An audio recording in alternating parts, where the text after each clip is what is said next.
مگر جب دوسری طرف اترنا چاہا تو ایک دم اس کا پاؤں پھسلا اور زوردار آواز کے ساتھ رحمو کسان کے صحن میں جا گرا۔ کسان صحن میں بچھی ہوئی چارپائی پر سو رہا تھا۔ وہ رحمو کے گرنے کی زوردار آواز سے آنکھیں ملتا ہوا جاگ اٹھا۔ ہوا اس بحال ہونے پر کیا دیکھتا ہے کہ گھر کے صحن میں ایک اجنبی شخص سر سے لے کر پاؤں تک کالے کپڑوں اور چہرے پر نقاب ڈالے پڑا کڑا رہا ہے۔ لکڑہارے نے ایک پاس بولا کہ یہ تو اس دن لکڑیاں کاٹتے ہوئے بھی میں نے اس کو دیکھا تھا، یہ کسان کے گھر کی طرف طوطے پر نظر جمائے تھا، مجھے لگتا ہے کہ یہ طوطا ہی چرانے آیا۔ کسان نے کہا تم چپ ہو جاؤ، میں اس کو دیکھ لیتا ہوں۔ اتنی ہی دیر میں وہ دونوں باتیں کر رہے تھے، کسان نے شور مچانا شروع کر دیا اور دیکھتے ہی دیکھتے آس پاس کے گھروں سے لوگ ڈنڈے لے کر کسان کے گھر میں داخل ہو گئے۔ چور کو دیکھ کر غصہ تو سب کو بہت آیا، مگر اس کی یہ حالت اور درد بھری صدائیں سن کر اس چور کو اٹھایا اور چارپائی پلٹا کر اس کا نقاب الٹ دیا۔ نقاب کا الٹنا تھا کہ رحمو کا چہرہ سب کے سامنے آ گیا۔ لوگوں پر حیرت کے پہاڑ ٹوٹ پڑے۔ چھوٹے سے قصبے میں سب لوگ ایک دوسرے سے واقف ہوتے ہیں۔ رحمو کے ابا سب کی نظر میں ایک شریف انسان تھے۔ کوئی سوچ بھی نہیں سکتا تھا کہ ان کا بیٹا رحمو اس طرح چوری کرتے ہوئے پکڑا جائے گا۔ رحمو کا بھی شرم اور درد سے برا حال تھا۔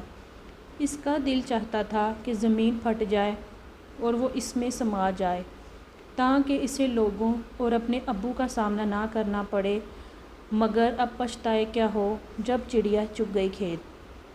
اس کے والد کو گھر سے بلوایا گیا۔ وہ آئے اور غصے میں لگے اس کو مارنے پیٹنے۔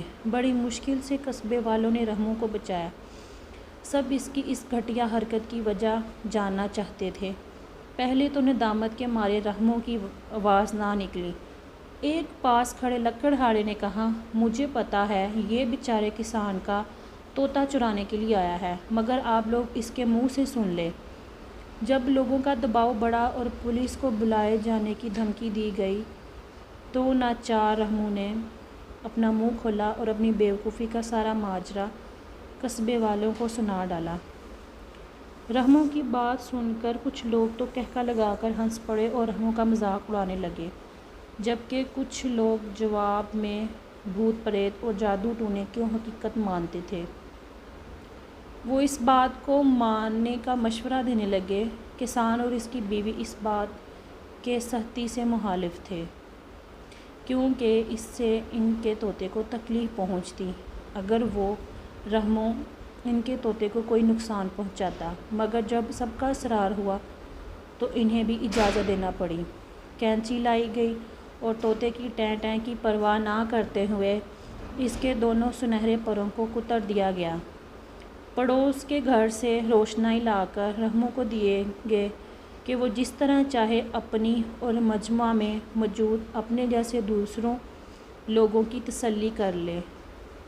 رحمو نے ایک چھوٹا سا پرندہ بنایا اور انتظار کرنے لگا کہ کب اس کے بنائے ہوئے پرندے میں جان آئے اور آسمان میں اڑتا چلا جائے، مگر کافی دیر کے بعد بھی اس تصویر میں کسی قسم کی زندگی کے آثار نظر نہ آئے تو رحمو کی پریشانی اور بڑھ گئی۔ جادو وغیرہ کے چکر میں پڑ کر اپنی اور اپنے والد کی عزت ہمیشہ کے لیے گنوا دینے کا احساس اس پر حاوی ہونے لگا۔ رحمو پھوٹ پھوٹ کر روتے ہوئے کسان کے قدموں میں گر پڑا اور معافی مانگنے لگا۔ کسان نے اسے اٹھا کر گلے سے لگایا، اس کے آنسو پونچھ کر کہنے لگا بیٹا تم میرے چھوٹے بھائی کی طرح ہو، اس لیے معافی مانگنے کی تو کوئی ضرورت نہیں، مگر میری ایک بات ہمیشہ یاد رکھنا، اصل جادو انسان کے اندر ہوتا ہے اور وہ ہے محنت کا جادو۔ اپنے بازوؤں کے زور پر حاصل کی گئی دولت چاہے جتنی بھی کم ہو، مگر اس میں برکت اور سکون دنیا کے کسی خزانے میں زیادہ نہیں ہے۔ کسان کی سیدھی سچی باتوں نے رحمو کی آنکھیں کھول دیں۔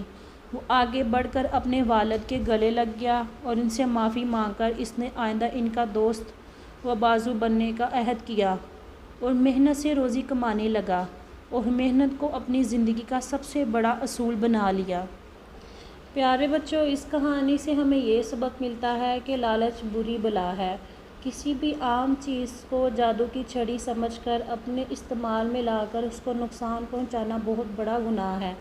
کوشش کرنی چاہیے انسان کو جو بھی کمائے اپنی محنت سے کمائے، اور ایسی نہ چاکیوں جادوگری والی کتابیں پڑھ کر اپنا ذہن خراب کرنا اور دوسروں کی باتوں میں لگ کر اپنا نقصان کرنا بہت غلط بات ہے۔ امید کرتی ہوں آپ کو آج کی میری ویڈیو ضرور پسند آئی ہوگی۔ میرے ویڈیو کو لائک کریں، میرے چینل کو سبسکرائب کریں اور بیل آئیکن کے بٹن کو دبانا مت بھولیے۔ ملتے ہیں اب اپنی اگلی ویڈیو میں۔ اپنا بہت سا خیال رکھیں۔ اللہ حافظ۔